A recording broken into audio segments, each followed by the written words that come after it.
Cyberpunk 2077 has a total of 57 achievements, 44 in the base game, and 13 for the Phantom Liberty expansion. In this video, we'll go through how I got them all, I'll talk about which were the easiest, most fun, which were incredibly frustrating as well. Let's get started. We get to pick between 3 different origin stories, Nomad, Street Kid, and Corpo. I picked Nomad because I'm a fan of the Mad Max movies, and the concept of being part of a clan that roams the Badland Desert around Night City appealed to me. As with most RPGs, we'll be making our character. As always, I just press random 10 times, and this is how my character looks. So we're going with this handsome fella. Isn't he beautiful? With all this in mind, what did I put my first 7 points in? Nothing. I just ignored it. Yeah, I don't know. I'm a frog. I ain't very smart, okay? So now we finally start the game, and we start off as a mechanic to fix our car, which leads to a really odd interaction I found. That's fine. Step aside. What? Got any idea what to do? I'm gonna bypass the coupling and rig a hot wire. Compressor will run on and on. It could seize up. Yeah, that'll work, sure. Did anyone ask your opinion? If we did want the mechanic's opinion, why did we come here in the first place to get the car fixed? After sorting out the car ourselves and dealing with a charming local sheriff, we make our way to the nearby radio station to get in contact with Willie, who gives us the location of our boy, Jackie, who's at an abandoned farm close to the border. After a brief introduction, we drive to the border crossing with the package he needs to deliver. After bribing the guards, we drive away from the border security only to be stopped by Arasaka security, who demand we give up the package. This reveals we were set up. We book it, lose him, hide in the garage, and see what's in the package, which is a live iguana. That's not what I was expecting at all, but alright. After discussing what we'll do next, Jackie declares we should buddy up and work together more in Night City. After seeing a montage of us having a great time, getting up to no good, and dealing with a quick combat tutorial, we get our first achievement, the Fool. This way. Oh my god, the first achievement! Now, for the most part, I do like to go into my first playthrough blind just to enjoy the game and then look for the rest of the achievements later, but a few chat members did help me with achievements that are easier to miss, which was much appreciated. After completing another job with Jackie, we are given the opportunity to be part of the biggest heist in Night City history, stealing a prototype biochip from the megacorp Arasaka, with Dexter Shawn a very prominent fixer in Night City as the brain behind the operation.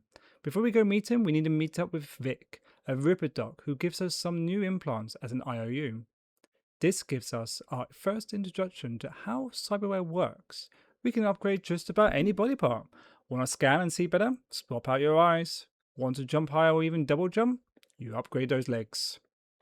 After getting that sorted and having a meeting with Dex in his fancy limo about how the heist will go down, we first need to do a pickup on the Flathead, which is a prototype combat bot we need that is currently with the Maelstrom gang. We were supposed to speak to Meredith, a Militech agent who originally lost the Flathead, but I ignored her and I went to meet with the Maelstrom boss to get the bot. That doesn't really go down too well, so I decided to shoot the bloke in the head and go in guns blazing. A very common thing you will see in this playthrough. During the gunfight, we actually get our second achievement right back at you by accident. Oh, here we go, another achievement. After dealing with the riffraff and escaping, we have a quick chat with Jackie and agreeing to meet up in the Afterlife Club later on to plan the heist. I got a bit sidetracked during this and I encountered our first Cybercycle side mission.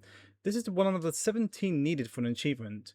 Regina, who wants you to deal with them, wants them taken out non-lethally, which I'm totally not going to forget down the line. After this, I again got sidetracked getting into brawls for money, paying off my debt to a very grateful Victor. I will say this is one thing I love about this game. It's so easy to just get distracted in this city. There's so much to explore and do. CD Projekt Red did a fantastic job of making this city feel alive. After a lot of sidetracking, I finally made my way to Liz's bar to meet with Judy and Evelyn to get more information about the heist. This introduces a new mechanic that will pop up throughout the game, brain dancers. This is a kind of technology in the Cyberpunk universe that allows you to replay someone's memories, which we'll be using as a way to scope out an area as an investigation-esque gameplay mechanic. I really enjoyed this part of the game. It was really fun and made me feel like a detective. Detective Froggy, if you will. After scoping out the penthouse we need to break into, we visit the afterlife to get a final briefing with Dex. Afterwards, we commence the heist. Starting the operation from our hotel room, we get the flathead bot into position and make our way into the penthouse to get the relic chip. We're informed that some unexpected guests have arrived, so we hide behind the TV inside a wall panel. While hiding, we see Yorinobu, the heir of Arasaka Corporation, enter with his father, the boss, and this happens. Oh, he's killing the dad.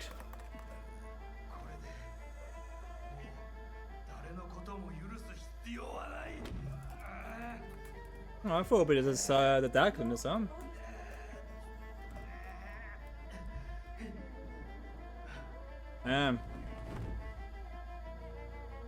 After seeing Saburo being murdered by his son, we escape to the balcony and get spotted, forcing us to jump down the side of a building. Jackie sees the relic container is compromised and decides to insert it into his head to keep it safe. We barely fight our way out of the hotel and get to our ride. Hear me, Jack?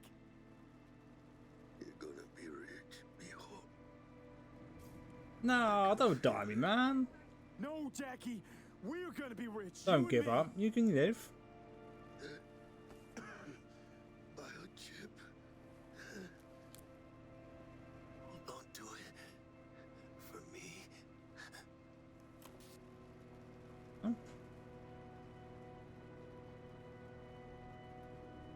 Oh, man. No. Oh, I'm gutted. After sending off Jackie's remains to his mother, we need to report back to Dex. We go to him and debrief. Condolences, friend. And the relic. Got it right here. Got it right here. I was afraid of that. Yeah, I thought so. Gonna knock us out. Take the ship. Yeah, maybe that. I'll check after the mission. Can't risk it, V. Remember our first combo? I'll fucking kill you. Kill you. Seems I've chosen the quiet life after all. No blaze of glory for me. You little sneaky fuck. After the title card, we get our third achievement, The Lovers, for stealing the relic and start the interlude of the game. Here we explore the backstory behind Johnny Silverhand, who's voiced and mocapped by Keanu Reeves, a rocker boy somewhere between a rock star and an anarchist, who wants to bring down the system. After performing a fantastic concert and calling his bandmate Kerry mean words, we go out to the chopper to do some cheeky terrorism. No big deal. We storm Arasaka Tower and bring along our payload, which looks to be a nuke. Making our way down the tower, blowing away everyone in our path with an overpowered pistol that has a slick reload animation. I mean, look at that.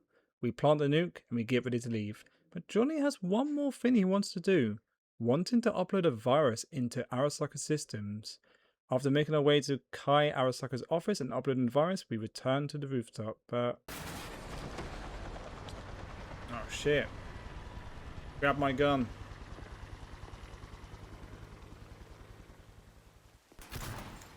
Smasher. Told you, Johnny boy. Told you I'd end you someday.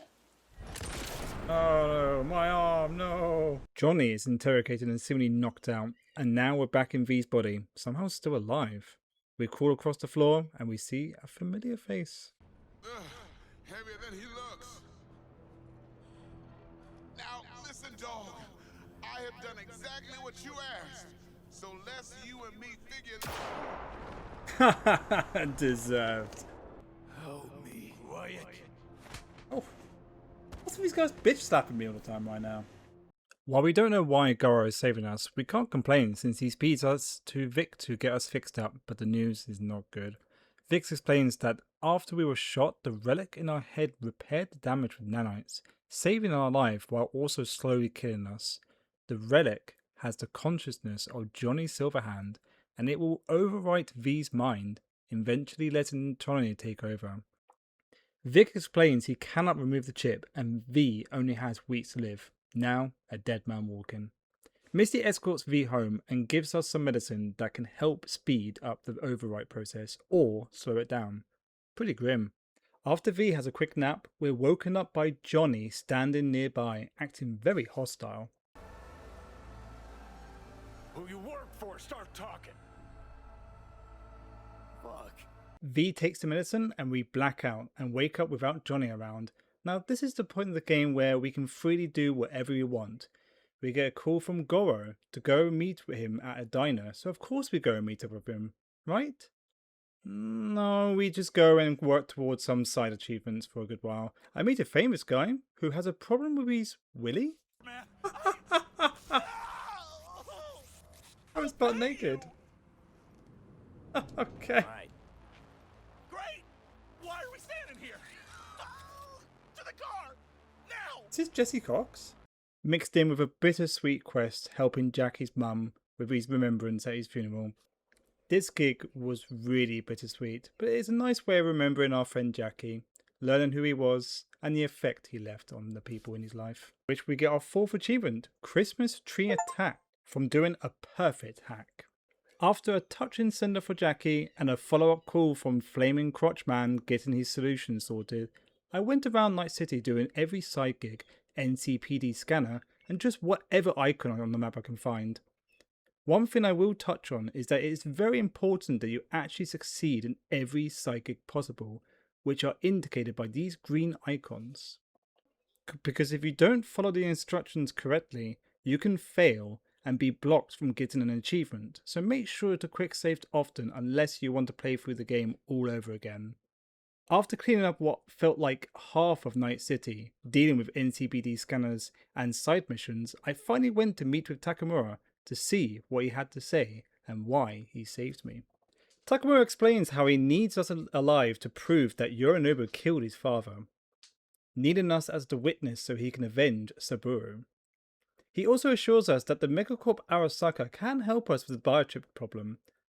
After Takamura leaves to give us some time to decide, our lovely friend appears where Takamura was once sitting. Johnny has been thinking and has decided to be a bit more cordial with us and believes we need to work together to deal with the relic. Isn't that nice of him? He suggests we go seek help from Rogue, an old friend he's often worked with. V, though, doesn't want to hear it and feels it's best to try and get in contact with Evelyn and Judy. We phone Judy and agree to meet at Lizzie's bar. When we meet up with Judy, she tells us that she isn't even sure where Evelyn is since going AWOL after the heist, but had an idea as to where we can find her, in a dollhouse called Clouds where she used to work. After having some light therapy from one of the lovely dolls named Sky, we get some information from her about Evelyn. She suggests we go speak to another doll named Tom. The problem is he's in the VIP section. Thankfully, there's an unsuspecting man having a slash with the card that we need to gain access, so we'll just deal with him and take that, thank you very much. Gaining access to the VIP room, we explore the area to find Tom. We learn from Tom that Evelyn had an accident and was sent to a special clinic in Oslo. Tom informs us that his boss, Woodman, can give us more details on how we can contact Evelyn. With a wonderful display of peaceful discussion, we learn from his computer that Evelyn had a busted chip and was sent to a Ripperdoc called Golden Fingers. Charming name. After fighting our way out and having a little chat with Johnny, we hastily make our way to Jig Jig Street with Judy to confront Fingers about Evelyn. Fingers starts off playing dumb about Evelyn, but after some kind words. Suggest you start remembering all you can. Either that, or I'll make sure you never forget my face. 2 beefers from a BD studio took her. Didn't even know their Easy enough. names. With the information in hand and Fingers rightfully knocked out, we make our way to where Evelyn hopefully is. Following a fantastic display of ignoring stealth and killing everyone, I get a cheeky achievement, True Warrior. Achievement! We finally found Evelyn, but she's not in a good state. If You she's alright? recording, you'll scramble her brain. Wait until I cut her link. Yeah, sure. I see her. Cable 2. Yeah, And tell me when you're gonna yank it. I'll break the link at my end at the same yeah, time. my bad. Alright, let's do You this. don't look too good though.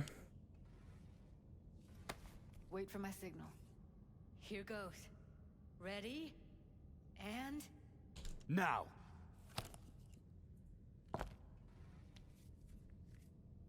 Yeah, she don't look too good. It's just like all intact. Thank God. Evelyn, you hear me? Let's take her get her somewhere somewhere place. Tell her to get her later. Fast, too. No point trying to talk to her now. After getting Evelyn to Judy's apartment to rest, Judy gets us to check out a brain dance to find out what Evelyn was up to.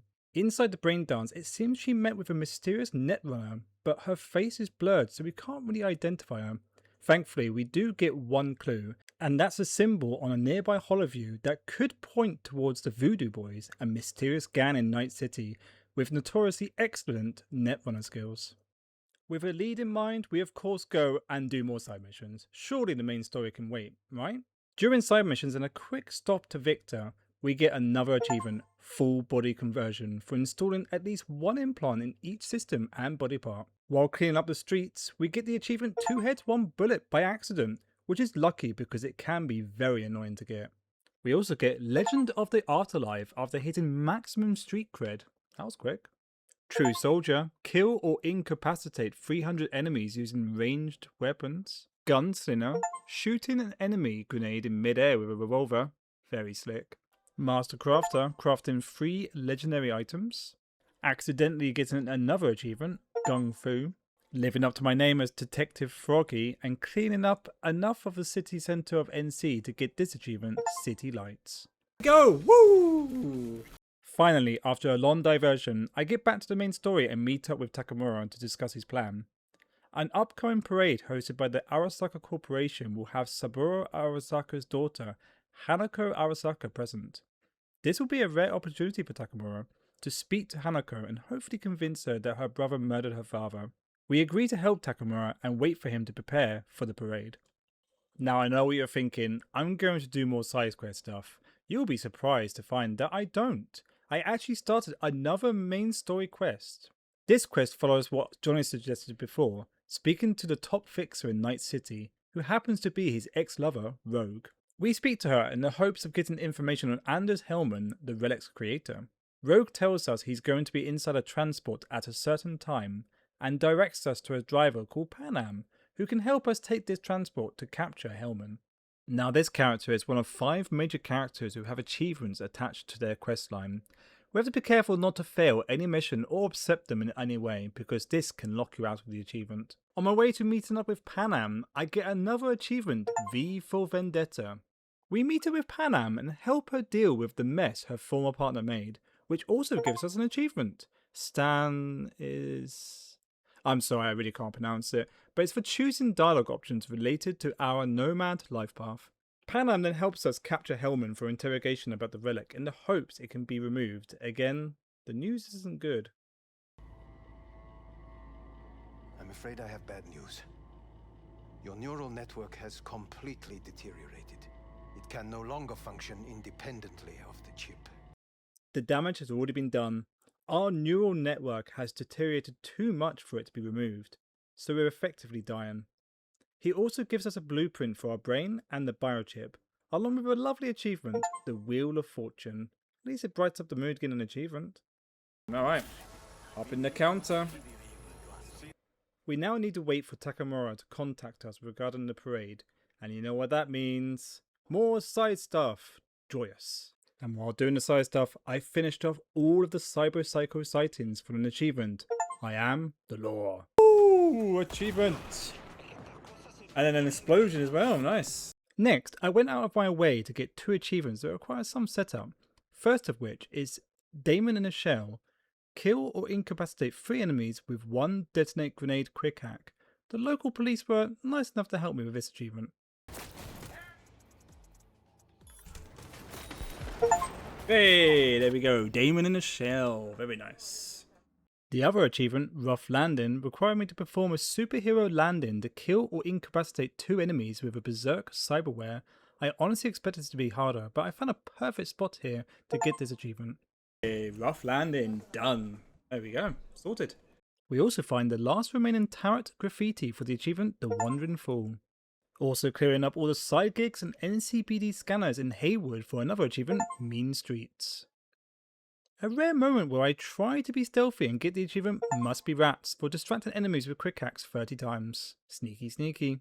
Also completing another huge set of NCPD and side gigs in an area for the achievement, It's Elementary. Woo! Achievement! Slowing down time to get the achievement, The Quick and the Dead. Hey, another achievement, the quick and the dead. Damn, we're getting a lot of achievements today. Cleaning out more of Night City's NCPD scanners for the Little Tokyo achievement. Man, there's a lot of these, aren't there? And the Jungle achievement. With eddies to burn, we purchased enough vehicles to get the achievement Auto Jack, but for some reason I didn't buy all the vehicles that it gave me the achievement, but I ain't complaining. Why did that work? There's more vehicles to buy. Alright, up the counter then. Now, slightly poorer, we go and help out Panam steal a Militech Basilisk tank from a Militech convoy and have a bit of fun while we're at it. Right. Blast those wrecks. Holy fuck. That is so loud on my headphones, Jesus. Hey, Back in here. do you remember what I said about impulses? Yeah. Well, watch out now. Oh God, what are you doing? What's happening? Hi, Jackton.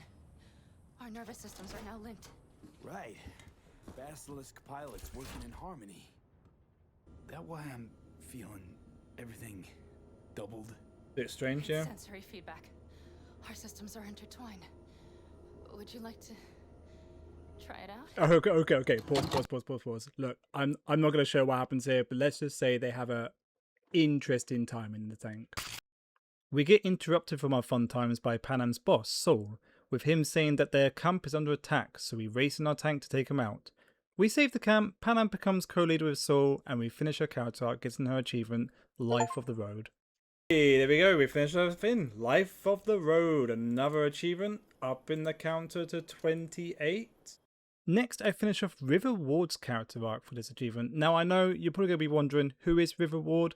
Well, I found that his storyline was a bit too detailed to kind of discuss it too much, so I'm not going to talk about it too much here. But after finishing it, we get the achievement to Protect and Serve. To Protect and Serve! Takamura contacts us to discuss what he has planned and needs some help breaking into the parade security room to map out where security will be placed. After this, he needs more recon time apparently. Man, Takamura sure loves to play it safe, huh? After getting distracted, yes, once again by some side gigs, we get our next achievement, the Wasteland, in explosive fashion. How are they going to drive off though?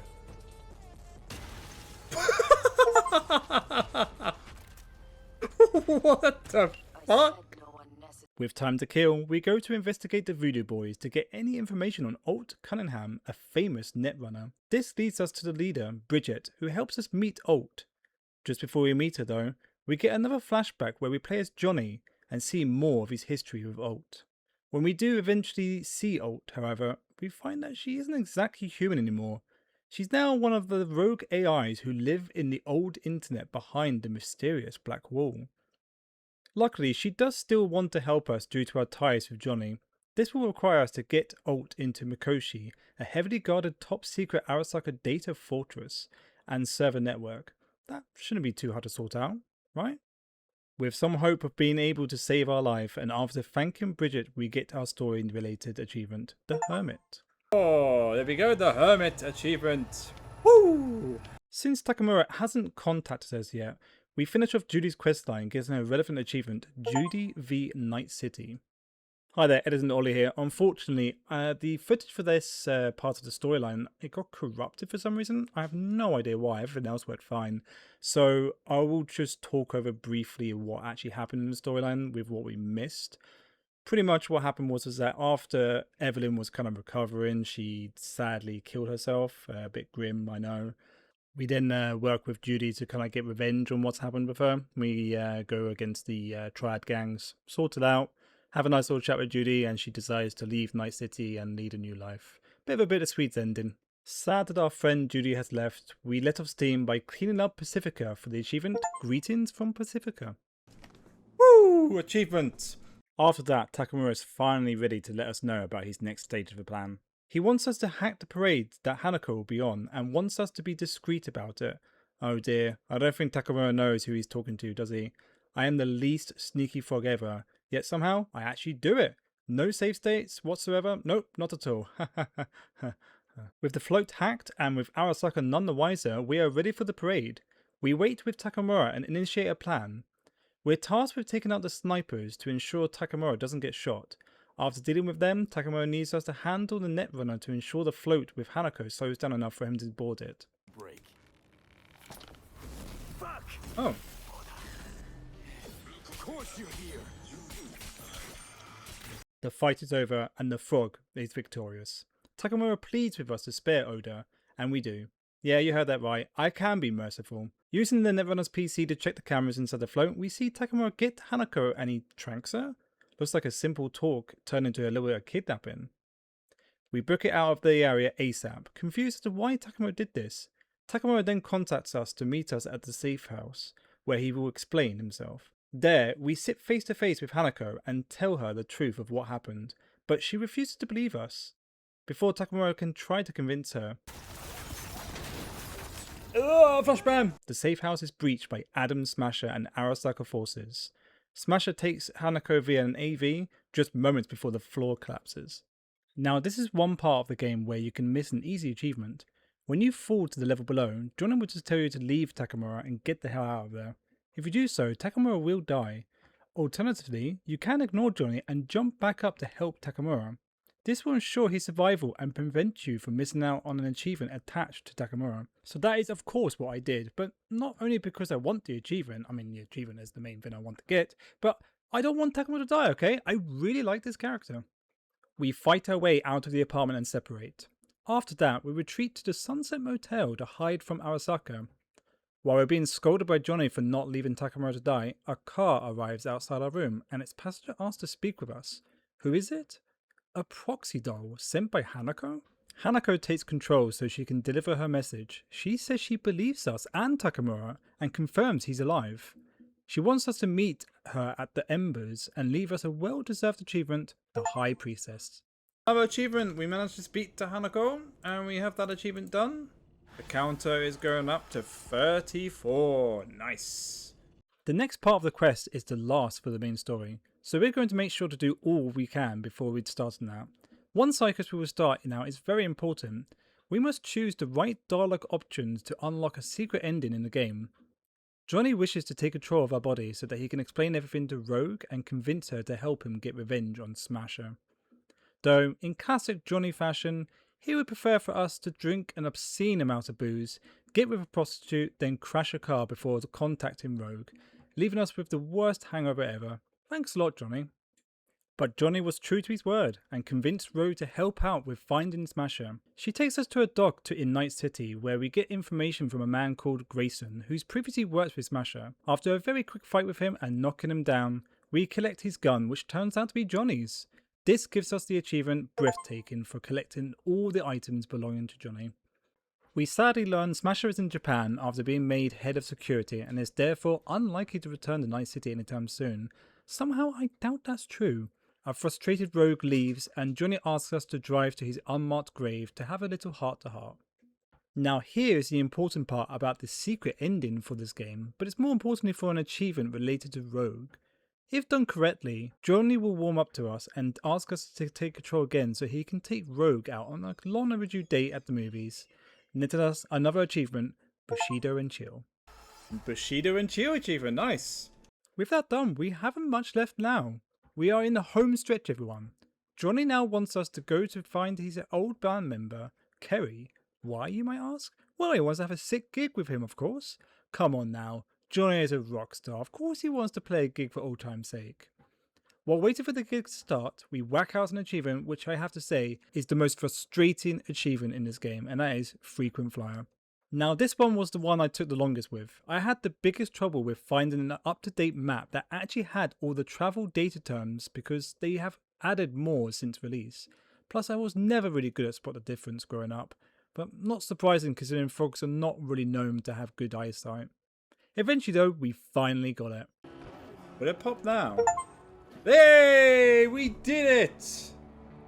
Woo! That's one there done. Screw that achievement. That one's ass. We get our phone call that it's time to rock out. Of course, Johnny wants to be in charge of this, so we let him take control and enjoy having a good rock session. With that, we're done all that we can, except for Kerry's arc, so it's time to go through the endings. This is the game's point of no return, so after a cheeky hard save, we go and meet with Hanako. She wants us to go with her to confront the board of directors about her brother and his murder of their father. You need some time to decide. We go to the rooftop of Vic's Ripper Shop, and here is where we have 3 options. Option 1 is to go with Hanako's plan and confront the board members. Or we can ask Panam for help to storm the tower with the Aldecado's Nomad clan. Finally, our last option, let Johnny take control of our body, get Rogue to help, and storm the Arasaka Tower to get to the Mikoshi and fix our relic problem. So, which one did I pick?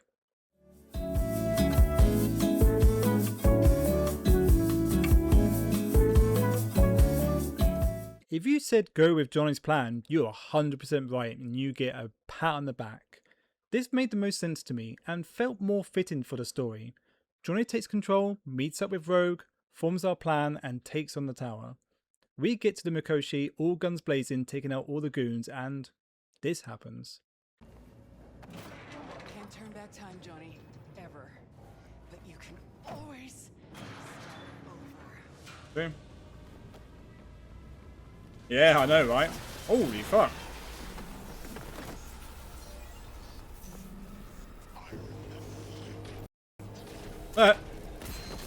It's that prick. Oh. No! Oh, well, fuck.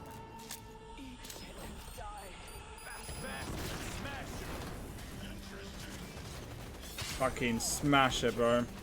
This leads to a boss fight with Mr. Smasher, which proved quite a challenge, living up to the name of Adam Smasher. After defeating him, we are given the option to spare or kill him, and of course we kill the bugger. We pick up Rogue's weapon, Johnny says a heartfelt goodbye, and we connect to the Mikoshi and succeed in our plan to rendezvous to fix the relic. Job sorted, right? Sadly no, as Alt explains, while separating our psyches, the extended exposure to Johnny's construct has done too much damage to our body, which leaves us with 2 choices. We can either live the rest of our days in our body, with around 6 months to live, or Johnny can live in the body and have a second chance in life. I decided to go for Johnny living the life. I think he's changed and deserves a chance to live as a changed man. Johnny says goodbye to V and decides to live his life his way. Before leaving Night City, Johnny goes to the Columbarium to drop off 2 mementos, Rogue's gun and V's necklace. He gets on the bus and his future is uncertain.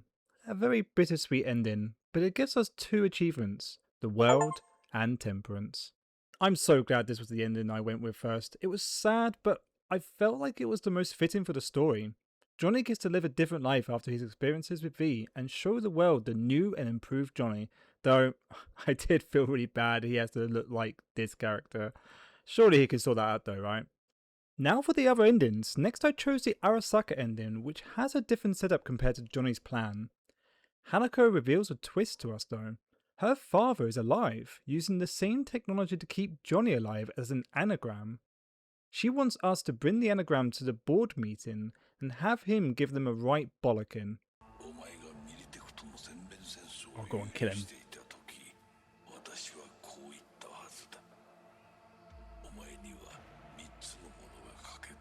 And a dick. During said meeting, we get ambushed by Hanako's brother's men, mowing down the board members.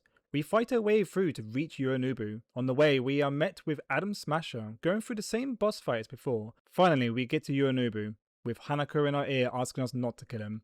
Takamura, who has been by our side the whole time, waits outside while we have a nice little chat with the defeated Yorinobu. You? Yeah, it's me. Oh my god, what is with this robe? Bro, this is huge. Hanako arrives, tells us to follow Hellman, and we go down the elevator with Hanako sharing a loving hug with Yorinobu. Aw, maybe they worked it out. We pass out on the elevator, wake up in Mikoshi like before, and we get our achievement, the Devil, for having Takamura alive. Nice. We go up the stairs and meet a very disgruntled Johnny, furious that we sided with Arasaka. I felt bad during this because like I said before, I like Johnny and he feels betrayed and fades away as Hellman separates us. Big Sag. What follows is a slight descent into madness. We wake up on a space station being told the surgery was a success and not much more. We go through the same tests over and over and over again and slowly get more furious, and it's just so grim. Fuck it. No, enough. No. I've had it. Fucking hate this place. Finally, someone we know comes to us at the station. Takamura, but his news is not good. He explains that the treatment to remove Johnny did work, but they cannot save our life. He proceeds to give us 2 choices.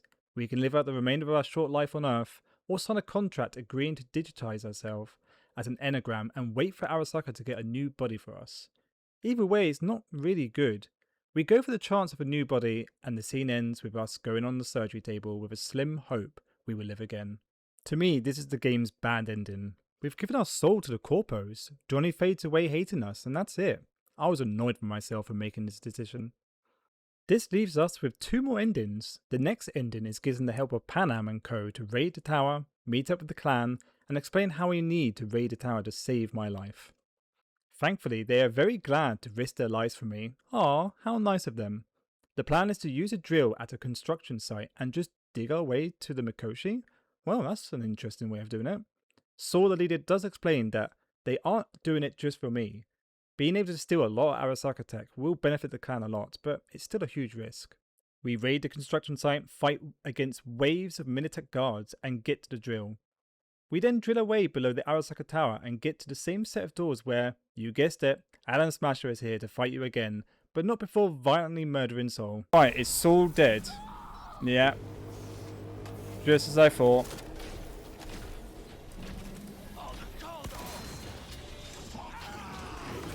Oh, bro. Same boss fight as before, with Panam, I think, helping us.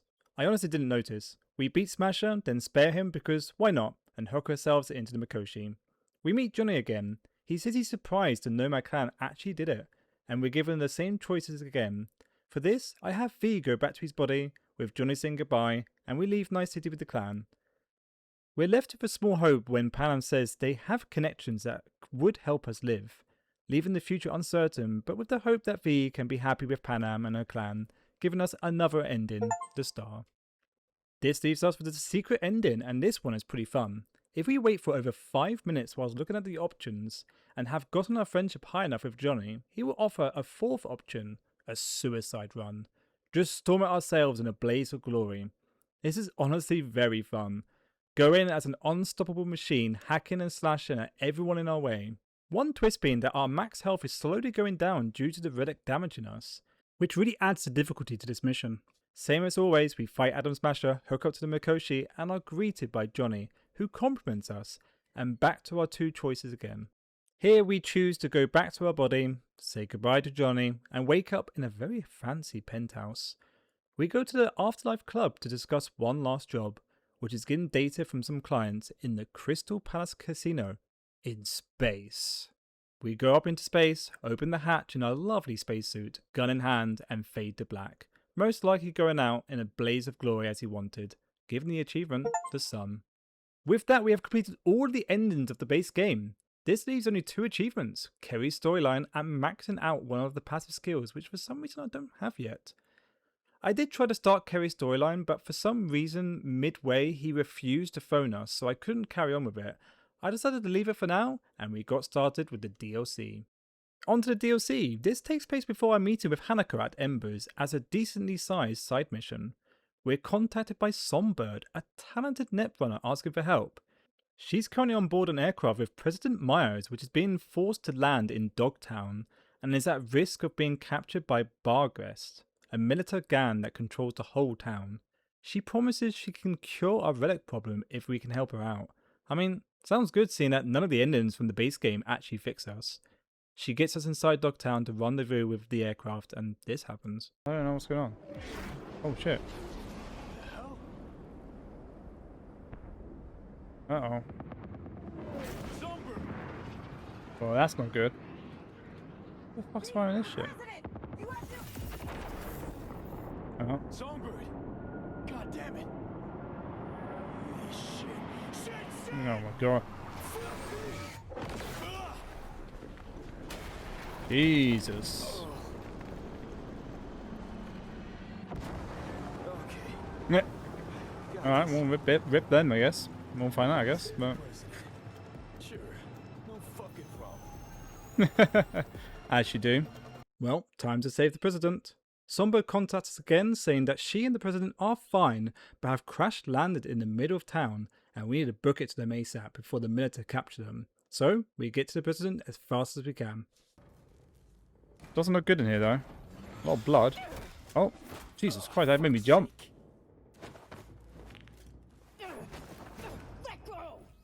Is that Mr. President? If I do, you'll Sorry, calm Mrs. down? President? Or was it Madam President? Isn't it Madam President? Songbird sent me. Relax. Songbird sent me. And you are? Name's V. Apologies. I had to be sure it was really you. After a quick meeting with the President, the military's men surround us outside the ship and form a huge wave of attackers. After fighting our way through, we get our first DLC achievement, All the President's Men. Hey, a nice achievement, Save the President Myers. Thinking we're safe, we make it out to the streets of Dogtown and make our way down to an empty expo building. Here we fight off even more goons, until Songbird helps us out, in style. Very nice, Songbird. Thanks a ton. With a spider tank on our side, we're... Dunno. Sonic's having a fit or something. Well, that didn't last long. We run from the Chimera until it corners us, and we took it out. Yes, I use a sword against the tank. Don't judge me. I like the sword, okay? This gives an achievement, Arachnophobia. With Songbird gone silent, we escort the President to a safe house and are made a special agent? Move aside, Detective Froggy. Welcome in, Special Agent Froggy. What an honour. President Myers also gives us our first mission, to contact one of her sleeper agents, Reed, who's inside Dogtown. We meet with him at a basketball court, but in typical agent fashion, he has a gun at our back and we're unable to see his face. With a bit of convincing, we talk face to face in his car and bring him to the President. Here we give a rundown with Reed on what's happened so far, and are assigned with finding out what happened to Songbird. She's been radio silent since helping us with the Chimera. Reed needs a few days to get Myers to safety first, and will phone us when this is done, which is good time because our friend Kerry phones. Finally, we can finish this questline. Sadly, the questline just wasn't the most exciting thing. The gist of it is he has beef with a J-pop band called Us Cracks. I'm not the only one who thinks that's a very odd name for a band, no? Anyway, he doesn't like them because they made a cover of Kerry's hit song user-friendly without asking for permission. But they claim that the label they are both signed with confirmed that Kerry was fine with it. Sounds like classic corpos to me. They hash out their problems and become buddy-buddy, and we get a cheeky kiss from Kerry and have to wait again for him to contact me to continue the questline. This guy sure does like to string me along, doesn't he? So I go back to Dogtown to whack out some side quests as they are needed for an achievement. After squashing all the side gigs I could find, Reed contacts us and wants us to come to the Moth Bar to meet up with his former partner, Alex. She didn't actually know he was in hiding, and she's, let's say, less than pleased he's back asking for help. But begrudgingly decides to go along with Reed for Songbird's sake as they have a history. With Alex on board, our next job is to visit Slider, a voodoo netrunner whom Reed believes has information on how to locate Songbird.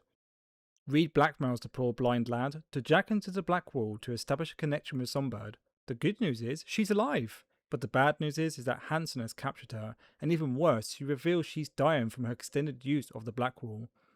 Before we run out of time, she tells us to meet her at one of Hansen's fancy parties. The connection is broken and Slider dies in the process, though Reed doesn't seem to care, so I guess I don't care either. Off to a party, baby! Woohoo! Before we go to the party, the allure of side content calls again, and we get an achievement, Judgment Day, for killing 3 criminal bosses scattered around Dogtown. Judgment Day. Let's up the counter. Now for the party, but first we have to do some swimming to sneak into the party. Sadly, I do encounter a bug where the hole in the wall we're supposed to go through is blocked. I'm not joking, I didn't realise that for 20 minutes until I googled a video showing that it's supposed to be an open hole. Thankfully, reloading fixed the bug and we carried on to meet with Reed in this very snazzy party. After mingling with the guests, we finally get visual contact on Songbird again. We learn that the cure she had promised is with Hansen, and she's been forced to work with 2 French netrunners. That poor lass working with the French. After getting jump scared by Reed... Saul. Oh my god, I didn't even notice him! Where the fuck did you come back? Songbird is whisked away by Hansen, but just before doing so, she re-establishes contact with the relic, allowing us to chat again like we did before. Neato. She wants us to impersonate one of the French netrunners. To do so, we need to get their behavioural imprint scanned. Now, how might we do that, you might ask? Why, of course, it's gambling. With chips in hand, I bet a fraction of my chips on black while having a nice little chat with the netrunners for a long enough time to get their emotions scanned. We also convince the French pair to go all in on red while I go all in on black, winning a good amount of eddies. Thank goodness, I really needed those eddies. Just as the game ends, Hansen speaks to me in private saying that he knows I'm a special agent working for the president and kicks us out. Maybe he was annoyed that I won. Reed says he needs a day to work out how we're going to impersonate the French, and we're left with not much to do. I decided to go for the achievement The APB is Not Enough, which is getting 5 stars wanted level in Dogtown. Easy for Special Agent Froggy. We got a phone call from Kerry. He wants us to meet with him on his boat for some lovely drinks. Oh, isn't that nice of him? The peaceful boat ride doesn't last long as it's revealed to be Kerry's manager's boat, and he just wants help destroying it. We can't refuse that, can we? We trash the boat, set it on fire, swim ashore, and just sit there watching the boat sink, giving us the achievement to bad decisions. Hey, we got the achievement too! No to bad decisions, finishing off his storyline. Aww. It would seem a day has gone by and Reed has had a good think about how to initiate our plan. We meet up at the Moth Bar, chat about our plan on how to look like the French netrunners, and are told where they will be to put them out of commission for a bit. With our final goal in clear view, it's time to sort out 2 of these 3 non-main story achievements remaining in the DLC. The third one we will get later. First being the achievement Easy Come, Easy Go. Fairly easy, deliver 10 vehicles to El Capitano, scattered around Dogtown. The other achievement being Relic Ruler, unlocking all the perks in the Relic perk tree. Now you're probably asking, what's the Relic perk tree? Don't worry about it. I don't notice any difference using them if I'm being honest. With that all done, it's time to start the last parts of the story. First, to change our looks of a certain French netrunner with the thanks of Farida Nazari, a specialist Ripperdoc who helps us install a behavioural imprint synced faceplant. It just lets you copy the look of someone else. We meet up with Reed, intercept the French netrunner's car and...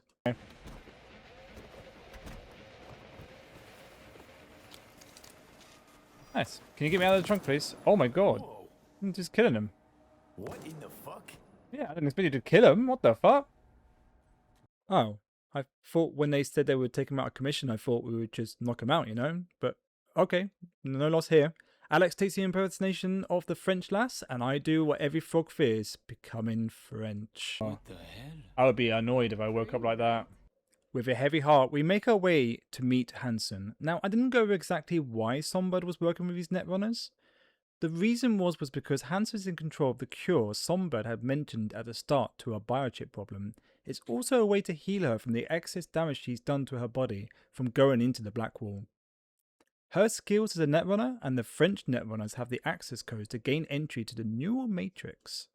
After a small chat with Hansen, we are whisked away to meet with Songbird to enter the access code to reveal the neural matrix. Here is where the story will branch. You can either follow through with Reed's plan, or you can listen to Songbird who wants us to trust her and alter the plan her way. For my first playthrough, I went with Songbird's idea. We tell her we're with her, she takes the Matrix, and she just hacks the whole combat we're in to turn all the automated forces on Hansen and his men. Well, that's handy. Before she commences, she tells us to give the signal to Alex, who is still upstairs with Hansen. Like a badass, she kills Hansen and takes out the men in the room and zooms off.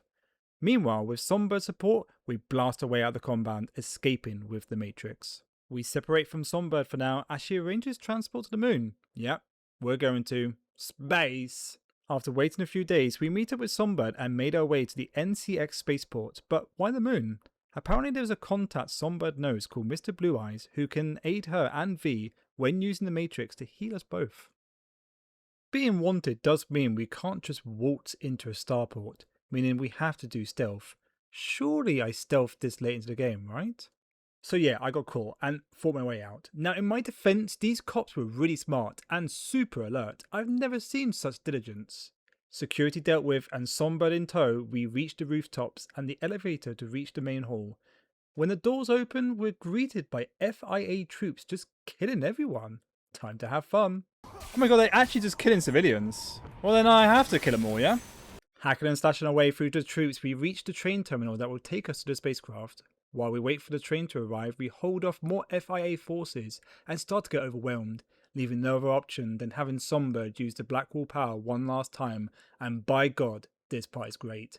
Being able to just one-shot everything while you carry Songbird to the train is just fantastic. Yeah. Oh, I got the power! Blackwall. No fear song. Right here with you. Unlimited power! FIA forces dealt with, we take the very feeble Songbird on the train to our spacecraft to the moon. Finally, we're going to get the cure for V and Songbird on the mend. Or so we think. Songbird says she's been lying to us the whole time. The Matrix, the one hope we had to cure us, can only be used one time. This trip is just for her. She used us the entire time for her own gain. Neural Matrix V Oh, can only be used what? I knew it! I knew there was going to be nothing. It's a captive AI from beyond the wall. Relies on continuous evolution to exist. I'll free it and end the process. It'll then execute my command. I knew there would be a catch. Irretrievably. So what's left? What am I supposed to do? Hang. What about me? Not obvious. You'll fight on. Keep looking. You selfish fuck. Why would you not tell me that? I envy. This brings us to another decision which branches to two separate endings on the path we took.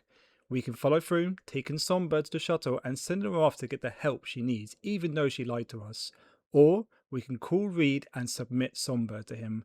I opted for my first playthrough following through and putting Songbird on the shuttle. As we take it to the shuttle, Reed stands in our way and we sadly have to take him out to ensure Songbird is free. With our last obstacle down, we carry the very weak Songbird onto the ship and send her to the moon.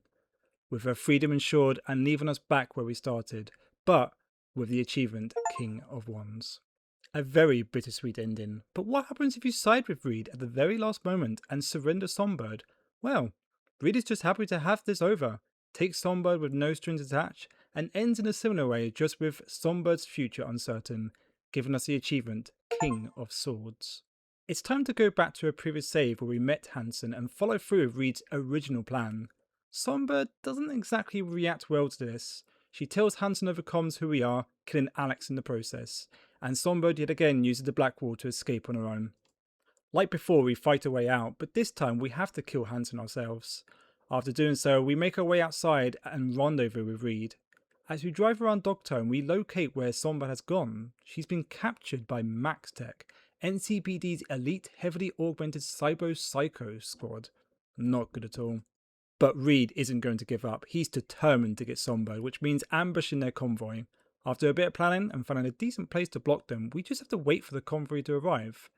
This actually gives us the opportunity to finish off some sidekicks that pop up when we go down this route of the story.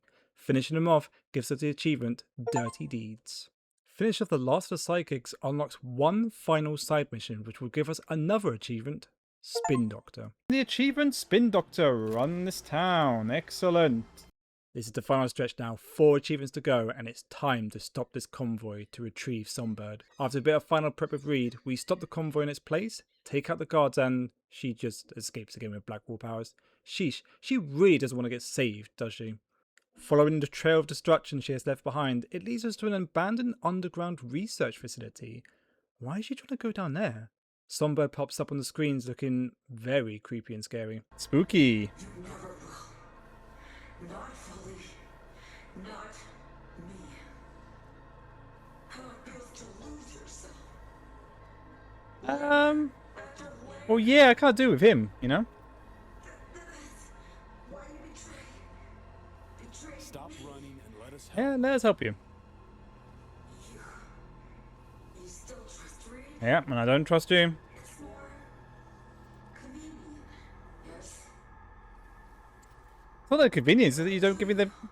Yeah, but you lied to me! Taking the very long elevator down, we're finally into the depths of this facility, and this is where the game turns from a fun, open-world shooter to a horror game, being chased by an invincible Militech mech, Cerberus, controlled by Songbird, acting like a xenomorph from the Alien Isolation game. My god, I had so many jump scares from this section. During this section, we get a bit of a backstory on Songbird, seeing her memories of how she started working with the FIA, when she got more augmented, and how she met Reed for the first time. While avoiding the mech, we begin shutting down all the systems needed to shut down the core where Songbird resides, getting more and more details on Songbird's past until we finally shut down the main core. Making our way inside the core, Reed contacts us that he's on his way and tells us to keep Songbird safe. We finally get to Songbird inside the core and, oh, she's not looking good. Oh man, she's hooked into the Matrix. Is Yank the trip?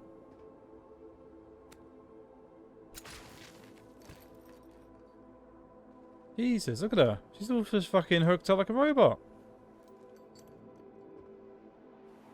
You alright? Here is where this side of the story splits for the remaining 2 endings. The choice is to accept her request to unhook her and let her die, or keep her hooked up until Reed and his team arrive to save her and get her back under the control of the FIA. For me personally, I picked let her die because it felt like the right thing to do. We unhook her, she apologizes for everything and goes silent.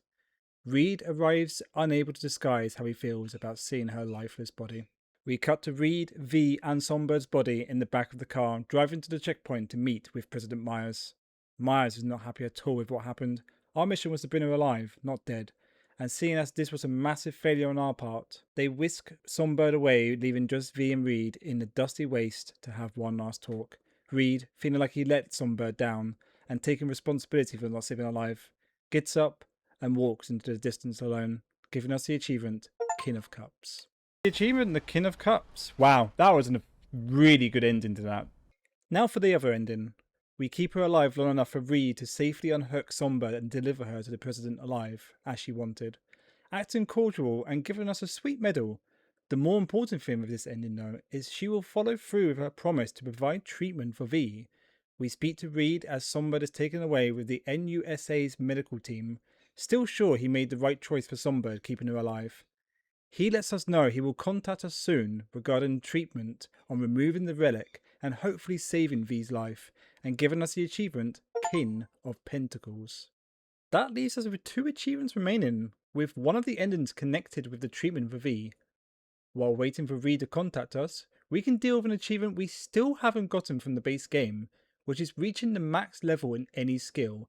Thankfully, I found a wonderful place on the beach to slaughter and grind our way to the achievement, 10 out of 10. Hey, achievement! 10 out of 10. There we go. Achievement done, guys. We have it. One more left. The ending. This is it. The final achievement. We get our phone call from Reed saying his agent will pick us up to receive our treatment. Johnny will ask us to make sure we're sure about going with Reed's treatment, saying we can find another way, but Fee reassures him it's what he wants. We get picked up, given sedatives, and get one last look at the Night City, hoping that surgery works and we wake in a few days all better. Sadly, as we all should know by now, there are no happy endings in Night City. We wake up to Reed in our hospital room, very drowsy, asking how the surgery went. Reed explains we've been asleep for a bit longer than a few days like he promised. It's been 2 years. The operation was a success, but it came at a cost. V's brain is permanently damaged and will be unable to handle any cyberware ever again, effectively ending V's life as a merc.